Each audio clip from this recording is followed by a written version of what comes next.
Dear friends, आज के इस क्लास में हम पढ़ने वाले हैं माइनर एंड कोफैक्टर मैट्रिक्स के बारे में। माइनर एंड कोफैक्टर के बारे में, किसी भी स्क्वायर मैट्रिक्स का माइनर और कोफैक्टर को कैसे फाइंड आउट किया जाता है, यही आज के इस क्लास में हम पढ़ने वाले हैं। चलिए आज का लेक्चर हम स्टार्ट करते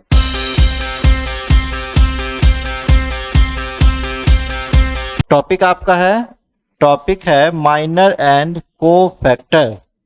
माइनर एंड कोफैक्टर, जैसा कि बच्चों पिछले दिन हम आपको बताए थे, पहले माइनर के बारे में हम बताए।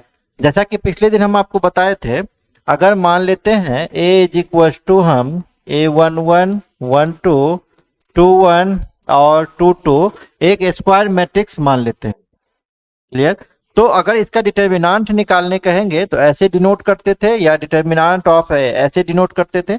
उस केस में क्या करते थे, दो पैरेलल लाइन के बीच में हम इसको लिख देते थे। अगर हम इसके वैल्यू की बात करें तो वैल्यू कैसे निकालते थे, क्रॉस कर देते थे, a11, a22, फिर माइनस, फिर अपोजिट में क्रॉस करते थे, a21 और a12। ये डिटर्मिनेंट का वैल्यू हुआ। लेकिन डिटर्मिनेंट में हर एक पोजीशन का अपना स्पेसिफिक वैल्यू होता है, जिसको हम माइनर के नाम से जानते हैं। क्लियर? ये तो पूरे डिटर्मिनेंट का वैल्यू हो गया, लेकिन डिटर्मिनेंट में हर एक पोजीशन का अपना कुछ स्पेसिफिक वैल्यू होता है, जिसको हम लोग किस नाम से जानते हैं, माइनर के नाम से जानते हैं। तो हम बच्चों यहां से हर एक पोजीशन का माइनर निकाल सकते हैं। अगर a11 का कहेगा, a11 कहने का क्या मतलब है, पहला रो पहला कॉलम। तो आप जाइए डिटर्मिनेंट में, पहला रो पहला कॉलम को इलिमिनेट कर दीजिए। तो पहला रो पहला कॉलम इलिमिनेट करेंगे बच्चों तो कितना बचेगा, ये a22 हो जाएगा। सिमिलरली अगर माइनर ऑफ a12 निकालेंगे तो क्या हो जाएगा, पहला रो दूसरा कॉलम डिलीट कर दीजिए तो a21 हो जाएगा। अगर a21 का निकालेंगे तो कितना हो जाएगा, a12। और अगर हम लोग a22 का निकालेंगे तो a11 हो जाएगा।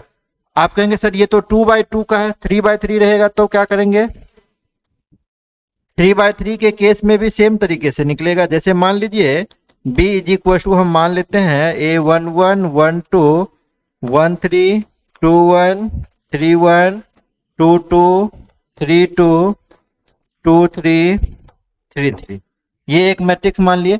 अब इसके केस में अगर हमको बच्चों निकालना है तो हम क्या करेंगे, जैसे माइनर निकालना है, आपको ध्यान दीजिएगा, माइनर ऑफ a11 निकालना है। a11 मतलब पहला रो पहला कॉलम का।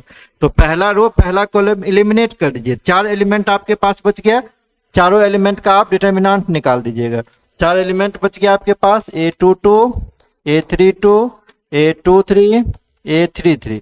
इसका डिटर्मिनेंट निकाल लीजिए आप, a22, a33 minus a32, a23। कुछ इस तरीके से आप निकाल सकते हैं। एक और हम बता देते हैं, जैसे माइनर ऑफ a12 का माइनर कहेगा तो पहला रो दूसरा कॉलम इलिमिनेट कर दीजिए। बचा क्या आपके पास, a21, a31, a23, a33। इसका डिटर्मिनेंट आप निकाल लीजिए, a21, a33 minus a31, a23। कुछ इस तरीके से आप हर एक पोजीशन के लिए निकाल सकते हैं। ठीक है? तो माइनर के विषय में अगर आपसे पूछेगा तो माइनर के बारे में क्या बोलिएगा, जैसे डिटर्मिनेंट का अपना एक, पूरे डिटर्मिनेंट का अपना एक स्पेसिफिक वैल्यू होता है, ठीक उसी तरीके से डिटर्मिनेंट में हर एक पोजीशन का अपना एक स्पेसिफिक वैल्यू होता है, जिसको हम माइनर के नाम से जानते हैं। और कैसे निकालेंगे, 2/2 का भी हम बता दिए, 3/3 का भी बता दिए। क्लियर? अब चलिए कोफैक्टर पे हम चलते हैं। कोफैक्टर क्या होता है, जैसे मान लीजिए हम मान लेते हैं a is equal to a11, 12, 21, 22। एक ये स्क्वायर मैट्रिक्स है। अगर डिटर्मिनेंट के फॉर्म में हम देखेंगे तो ये है a11, 21, 12, 22। क्लियर? अगर हम 3x3 का लेते हैं, अभी चलिए 3x3 का, वहां आपको बेहतर समझ में आएगा। 3x3 का अगर डिटर्मिनेंट मान लीजिए हम कुछ ऐसा ले लेते हैं, 11, 12, 13, 21, 22, 23, 31, 32, 33। तो हम आपको बताए होंगे, हम लोग क्या करते हैं जब इसका वैल्यू फाइंड आउट करते हैं, तो वैल्यू फाइंड आउट करने में हम आपको बताए थे कि कुछ ऐसे हम लोग काम करते हैं। पहले a11 पोजीशन को निकाल के उसको एलिमिनेट करके बाकी जो बचता था उसका डिटर्मिनेंट निकाल लेते थे, फिर माइनस करके A12 को बाहर निकालते थे, फिर माइनस करके A12 को बाहर निकालते थे, 12 को एलिमिनेट कर देते थे, जो बचता था उसका डिटर्मिनेंट निकाल लेते थे, फिर प्लस करके A13 को बाहर निकालते थे और यहां से जो बचता था उसको हम लोग लिख लेते थे। ठीक है, यही काम करते थे। लेकिन इसमें पहला पॉजिटिव, दूसरा निगेटिव, तीसरा पॉजिटिव क्यों, अल्टरनेट में पॉजिटिव निगेटिव क्यों चलता है, इसके बारे में सोचे कभी? ये एक्चुअली अल्टरनेट में पॉजिटिव निगेटिव इसलिए चलता है क्योंकि कंसेप्ट लगता है वहां किसका, वहां कंसेप्ट लगता है कोफैक्टर का। तो माइनर क्या बताता है, माइनर आपको बताता है जैसे डिटर्मिनेंट का अपना एक स्पेसिफिक वैल्यू होता है, उसी तरह से डिटर्मिनेंट में हर एक पोजीशन का अपना एक स्पेसिफिक वैल्यू होता है जिसको माइनर के नाम से जानते हैं। लेकिन हर एक पोजीशन का अपना एक स्पेसिफिक साइन भी होता है, सिंबल भी होता है, जिसको हम कोफैक्टर के माध्यम से डिसाइड कर पाते हैं कि उस पर्टिकुलर पोजीशन का सिंबल क्या होगा, पॉजिटिव सिंबल होगा या निगेटिव सिंबल होगा। तो ये कोफैक्टर बताता है। जैसे देखिए, अगर हम निकालना चाहेंगे कोफैक्टर ऑफ 1 1, तो फॉर्मूला है बच्चों उसके लिए -1 टू द पावर 1 + 1। यहाँ एक्चुअली AIJ होता है तो I + J कर देते हैं हम लोग, इनटू माइनर ऑफ A11। तो -1 का पावर 2 है, ये पॉजिटिव हो जाएगा, और A11 का माइनर क्या हो जाएगा, A22, तो ये पॉजिटिव A22 हो जाएगा। क्लियर?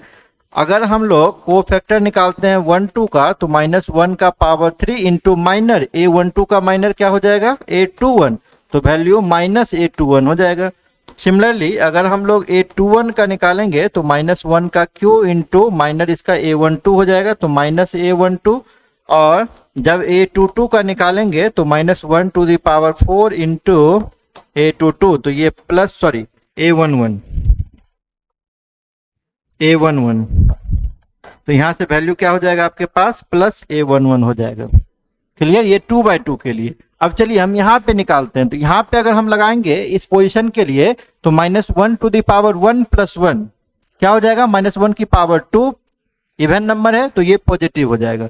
लेकिन जब ही हम इस सेकंड वाले पोजीशन के लिए करते हैं तो -1 की पावर क्या हो जाएगा, 1 + 2 मतलब 3, -1 का पावर इवन ऑड नंबर है तो ये साइन निगेटिव हो जाएगा, है ना। -1 का पावर 2 देंगे तो 1, -1 जब भी ऑड नंबर आएगा तो -1, -1 पर पावर 4 है तो फिर से ये इवन नंबर +1, इसीलिए प्लस हो रहा है। अगर आगे और भी रहता -1 का पावर फिर से ऑड आता, फिर से निगेटिव नंबर हो जाता। इसीलिए अल्टरनेट में पॉजिटिव निगेटिव डिटर्मिनेंट में चलता है जब भी हम उसका वैल्यू फाइंड आउट करते हैं। तो ये था आपका minor and cofactor. I think आपको समझ में आ गया होगा। 3/3 का भी अगर हम लोग कोफैक्टर निकालते हैं तो कुछ इसी तरीके से निकालेंगे। इसको हम इसलिए पढ़ाए क्योंकि जब अगला जो टॉपिक है मेरा वो है एडजॉइंट। एडजॉइंट जब आप निकालेंगे किसी भी मैट्रिक्स का तो वहां पे आपको माइनर एंड कोफैक्टर का नॉलेज रहना ही चाहिए। इसीलिए हम आपको पहले ये बता दिए हैं। आगे के लेक्चर में जब भी हम एडजॉइंट पढ़ेंगे तो वो आपको अच्छे से समझ में आएगा। तो फिलहाल इस लेक्चर के लिए हम यहीं तक बात करते हैं। नेक्स्ट लेक्चर में मिलेंगे तो आगे की चर्चा करेंगे। Thank you.